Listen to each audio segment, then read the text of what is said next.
இந்த உலகில் சிறகுகள் உள்ள உயிரினங்கள் பறவைகள் மட்டுமே. அவற்றின் சிறகுகள் மனிதர்களின் முடி மற்றும் நகங்களில் உள்ள கெராட்டின் பொருளால் ஆனது. மனிதர்களின் புஜங்களில் உள்ள அதே எலும்புகளின் அமைப்பில்தான் பறவைகளின் இறகுகளும் உள்ளன. ஆனால் அதன் அமைப்புதான் வித்தியாசமானது. பறவையின் எலும்பு கூட்டில் உள்ள சில எலும்புகள் உள்ளீடற்றவை. அதனாலேயே பறவைகளால் காற்றில் பறக்க முடிகிறது.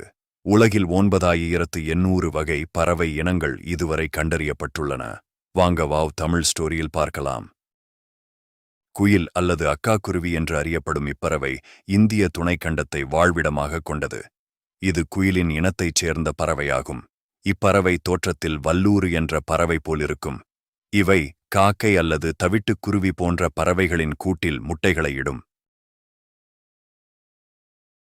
அரிவாள் மூக்கன் அல்லது அன்றில் பறவை என்பது நீண்ட கால்களையும் வளைந்த அலகையும் கொண்ட ஒரு பறவை சிற்றினம். இதன் அலகு வளைந்து அரிவாள் போன்று தெரிவதால் இப்பெயர் பெற்றது.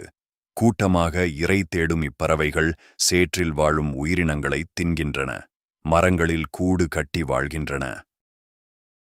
அண்டங்காக்கை என்பது ஒரு வகை காக்கையாகும். இப்பறவை ஆசிய கண்டத்தில் பரவலாக காணப்படுகிறது. அண்டங்காக்கா என்பது ஒரு பேஷரின் பறவையாகும். இது புவியின் வடக்கு அரைக்கோளத்தில் காணப்படுகிறது. கோர்விடே இனப்பறவைகளிலேயே இதுதான் அதிகமான இடங்களுக்கு பரவியுள்ளது. இதில் 8 துணை இனங்கள் உள்ளன. அன்னபறவை என்பது அனாடிடே குடும்பத்தைச் சேர்ந்த ஒரு பறவையாகும். இவற்றில் 6 to 7 வகையானவை உண்டு. அவை அனாச்செரினே எனும் துணை குடும்பத்தைச் சேர்ந்தவை. எனினும் அவை வழமையான அன்னங்களிலிருந்து வேறுபட்டவை. இவை முட்டையிட்டு குஞ்சு பொரிப்பதன் மூலம் இன பெருக்கமாகின்றன. ஆலாட்டர்ன் புவிமுனைகளில் வாழும் ஒரு பறவை.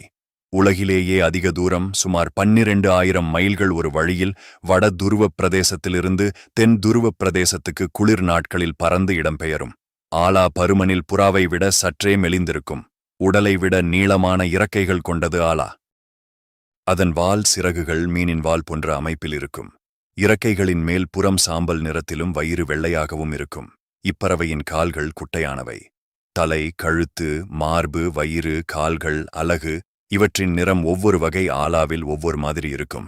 ஆலாக்கள் இரை தேடுவதற்காக ஆறு, ஏரி, கடல் இவற்றுக்கு மேல் ஒரு கூட்டமாக பறந்து சென்று கொண்டிருக்கும். திடீரென ஒரு ஆலா செங்குத்தாக நீருக்குள் விழுந்து அடுத்த கணம் வாயில் ஒரு மீனுடன் வெளிவந்து விண்ணில் பறக்கும். அப்படி பறக்கும் போதே வாயில் உள்ள மீனை உயரத் தூக்கி எறிந்து மீன் தலை கீழாக வரும்போது மீண்டும் அதனை கவ்வி விழுங்கும். ஆந்தைகள் முன்னோக்கும் பெரிய கண்களையும் காதுகளையும் சொண்டையும் மற்றும் என அழைக்கப்படும் தெளிவாகத் தெரியும் கண்களைச் சுற்றி வட்டமாக அமைந்த இறகுகளையும் கொண்டுள்ளது. ஆந்தைகள் நீண்ட தூர பார்வை சக்தியை கொண்டிருப்பினும் அவற்றின் கண்கள் அவற்றுக்குரிய குழிகளில் நிலையாக பொருத்தப்பட்டுள்ளன. இதனால் பார்வை திசையை மாற்றுவதற்கு தலை முழுவதையும் திருப்ப வேண்டியுள்ளது. இது தனது தலையை இரு திசைகளிலும் வரை திருப்ப வல்லது. ஆந்தைகள் தூர பார்வை கொண்டவை. அவற்றின் கண்களுக்கு சில அங்குலங்கள் தூரத்தில் உள்ளவற்றை தெளிவாக பார்க்க முடியாது. எனினும் அவற்றின் பார்வை விசேடமாக மங்கலான வெளிச்சத்தில் மிகவும் சிறப்பானது. பல ஆந்தைகள் முழு இருட்டிலும் கூட ஒலியை அவதானித்து வேட்டையாடக்கூடியது. ஆந்தைகளின் வலுவான நகங்களும் கூரிய சொண்டும் உண்பதற்கு முன் அவற்றின் இரைகளை துண்டு துண்டாக கிழிப்பதற்கு உதவுகின்றன. சத்தத்தை அமுக்கும் தன்மையுள்ள அவற்றின் சிறகுகளும் மங்கலான இறகுகளும் அவை சத்தமின்றியும் காணப்படாமலும் பறப்பதற்கு உதவுகின்றன.